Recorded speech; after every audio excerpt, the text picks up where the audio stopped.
최근에 과거로 타임슬립하는 회귀물 장르가 유행인데요. 그래서인지 유독 많은 드라마나 웹소설, 웹툰에서 이런 내용을 다루고 있습니다. 그런데 만약 우리가 진짜로 타임슬립을 한다면 어떻게 될까요? 내일 아침 눈을 떴는데 갑자기 조선시대로 가 있다면? 현대 지식으로 역사를 바꿀 정도의 과학기술을 전파하고, 그게 아니면 역사를 이용해 경제를 장악해서 조선시대 재벌의 삶? 누구나 이런 상상 한 번쯤은 하셨죠? 그런데 현실은 판타지 소설이 아니에요. 과거로 가면 3일 안에 멘탈 붕괴와 함께 목숨마저 잃을지도 모르는 4가지 이유, 바로 알려드립니다. 첫 번째, 언어입니다. 우리가 배운 표준어? 조선시대에서 쓰면 외국인 취급받아요. 훈민정음 이전은 말할 것도 없고, 조선시대만 해도 성조가 남아있던 중세의 한국어라 우리가 듣는 드라마식 사극말투랑은 차원이 달라요. 지금 제일 떠올리기 쉬운 것은 바로 경상도 사투리인데요. 성조에 따른 뜻의 변화를 쉽게 구분이 가능할까요? 게다가 한자 문화권이라 한자 사용으로 인해 한자어는 글씨를 읽을 수도 말로 알아들을 수도 없습니다. 일반 백성들은 아픈 사람한테 몸은 좀 어때? 라고 물어봐도 양반들은 춘추가 어떠하신지와 같은 한자어가 들어간 말을 쓰는 게 일반적이었습니다. 일반 백성들은 몰라도 양반들과 만난다면 잦은 한자 사용으로 인해 말을 제대로 알아들을 수도 없을 것입니다. 유교적 예법과 계급의 구별, 지식의 독점을 원했던 양반들이 쓰는 말을 쓸 수 없다면 당연히 그들과 어울릴 수조차 없겠죠. 즉, 조선시대 사람들이 보면 우리가 쓰는 표준어는 사투리 정도가 아니라 외국어 수준. 관아에 끌려가서 신문 받을 때 말 한마디 잘못하면 간첩으로 몰려 강력한 처벌을 받기 딱 좋죠. 두 번째, 신분제입니다. 그 시대에 호패나 증명서 없는 사람은 그냥 불황자예요. 사실 조선시대 태종 때부터 시행한 호패법은 현대의 주민등록증과 같은 시스템입니다. 조선시대 법전인 경국대전에 따르면 호패를 착용하지 않는 자는 엄격한 형벌에 처해졌습니다. 일단 호패나 증명서로 자신이 증명되지 않으면 관으로 압송되어 신원조회를 받았습니다. 이 과정에서 정체가 밝혀지지 않거나 호적에서 누락되어 있는 것이 확인된다면 이는 중범죄로 처벌받았습니다.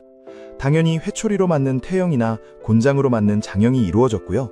때로는 유배나 사형까지 이루어졌습니다. 왜 이렇게 엄하게 다루었냐고요? 조선시대의 경우 백성은 모두 부역의 의무가 있었거든요. 그렇기 때문에 신분이 증명되지 않는 자는 부역의 의무를 저버리는 국가 반역행위로 취급받았습니다. 현대인은 어디서 왔는지, 부모가 누군지, 조상이 누군지 증명할 수 없잖아요. 길 가다 푸졸한테 붙잡혀서 신분 증명을 못한다면? 생각만 해도 무섭네요. 세 번째는 위생입니다. 현대인은 태어날 때부터 항생제와 예방접종으로 무장했죠. 하지만 과거는 세균의 천국입니다. 조선왕조실록에는 역병에 대한 기록이 자주 등장하는데 대부분 수질 오염에서 비롯된 콜레라, 장티푸스, 이질 등입니다. 특히 콜레라는 1821년에만 한양과 평양에서 수만 명의 목숨을 앗아갈 정도로 치명적이었습니다. 당시 우물은 오염에 취약했고 하천에는 생활하수와 인분이 뒤섞였습니다. 비만 오면 인분이 우물로 흘러들어가는 구조였죠. 또한 기생충 감염도 심각했습니다. 서울대학교 의과대학 연구진이 조선시대 미라의 분변을 분석한 결과 50에서 90%에서 회충과 편충알이 발견되었습니다. 이는 당시 성인 대부분이 만성적인 기생충 감염 상태였음을 의미합니다. 인분을 거름으로 쓰는 농법 때문에 분변 경구 감염에 악순환이 일어났던 것입니다. 현대인의 면역체계가 평생 겪어보지 못한 강력한 항원과 토착 미생물을 견뎌낼 수 있을까요? 항생제도 없는 환경에서 배탈 한 번이 곧 죽음으로 이어질 수 있습니다. 네 번째로는 호안을 꼽을 수 있습니다. 현대와 달리 조선시대엔 사람이 사는 마을이 차지하는 비율이 적었습니다. 마을은 주로 산이 뒤에 있고 물이 앞에 있는 배산임수 지형에 위치하고 있었는데요. 이는 외적에 대한 방어와 농업용 원수 확보에 유리했기 때문입니다. 이러한 지형에만 마을이 형성될 수 있었고 인구 또한 적었습니다. 조선 후기 추정 인구는 800만도 채 되지 않았고 가구 수는 170만 정도였습니다. 호적에 등록되지 않은 사람이 꽤 있었다고 하더라도 인구 밀도가 매우 낮았는데요. 현재 부산의 가구 수가 150만인데 이 정도의 가구 수가 북한을 포함한 전국에 퍼져 있었다고 한다면 얼마나 인구 밀도가 낮았는지 알 수 있습니다.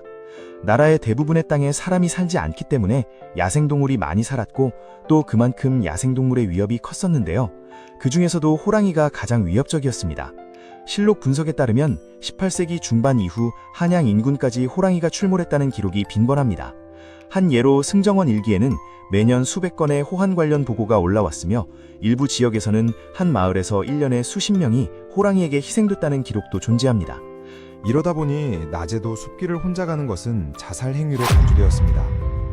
타임슬립한 장소가 산 쪽이라면 언어, 신분 다 필요 없습니다. 타임슬립 시작부터 바로 생존 게임 시작입니다.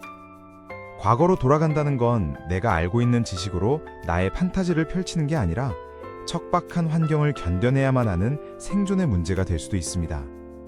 조선시대 타임슬립은 우리가 보는 드라마나 웹소설, 웹툰 주인공들에게 맡기고 우리는 드라마나 웹소설, 웹툰에서 즐기면 되겠네요. 만약 여러분은 과거로 돌아가면 며칠이나 버틸 수 있을 것 같나요? 댓글로 남겨주세요. 오늘 영상이 재밌었다면 구독과 좋아요도 부탁드려요.